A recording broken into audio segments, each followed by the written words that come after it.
Police Thane हुडकेश्वरच्या DP पथकांना एक गोपनीय माहिती मिळालेली होती की एक शेवरलेट कंपनीच्या गाडीमध्ये पती पत्नी हे MDची विक्री करण्याकरिता जात आहे। अशा माहितीवरून वरिष्ठांच्या मार्गदर्शनाखाली आम्ही बहादुरा फाटा जवळ इथे एक ट्रॅप लावून एक 4 व्हीलर गाडी पकडली शेवरलेट कंपनीची, आणि त्या गाडीमध्ये 2 इसम भेटले, एक महिला होती आणि एक जेंट्स होता, आणि त्यांची आम्ही कायद्यानुसार NDPSच्या कायद्यानुसार त्याची झडती घेतली असता त्यांच्याकडे आम्हाला 12.1 ग्रॅमची MD मिळून आलेली आहे।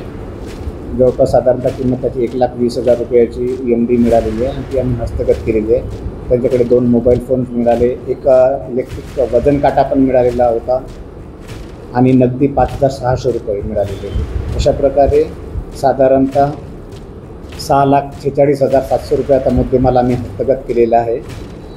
हे दोघेही पती पत्नी आमच्या एरियामध्ये एक किरायाची रूम घेऊन राहत होते आणि डिलिव्हरी देण्यासाठी जात होते असं आम्हाला एक माहिती मिळाली होती। त्या माहितीच्या आधारावर आम्ही ही कारवाई केलेली आहे। त्याच्यामध्ये आरोपी फिरोज खान, रफिक खान म्हणून एक आरोपी आहे आणि त्याची पत्नी आहे नाजिया सुलतान परवीन म्हणून आहे।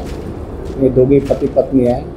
ते मूळचे नागपुरातलेच राहणारे आहे, परंतु आता सध्या इथे किरायाने राहत आहे 2 महिन्यापासून। आणि याच्यामध्ये आम्ही पोलीस कोठडी रिमांड प्राप्त केलेला आहे, 2 दिवसाची पोलीस कोठडी मिळालेली आहे। आणि पुढचा शोध घेता होता त्यांनी MD कुठून आणली होती, कोणाला देणार होती, त्याबाबत अधिक आम्ही तपास करीत आहोत। त्याच्यामधची जी कारवाई आमच्या वरिष्ठाच्या मार्गदर्शनाखाली ऑपरेशन थंडर जे माननीय पोलीस आयुक्त नागपूर शहर यांच्या संकल्पनेतून राबवण्यात येत आहे नागपूर शहरभर, त्या अंतर्गत आम्ही ही रेड केलेली आहे। आणि ह्या रेडमध्ये करण्यामध्ये आमच्या पोलीस स्टेशनचे PPI भलावी आणि हेड कॉन्स्टेबल दिनेश गाडेकर, गोपाल देशमुख, संदीप पाटील, विजय सिन्हा, चेतन वैद्य, मंगेश मडावी आणि अश्विनी केंद्रे यांनी ही यशस्वी कामगिरी केलेली आहे आणि आम्ही पुढचा अधिक तपास करीत आहोत।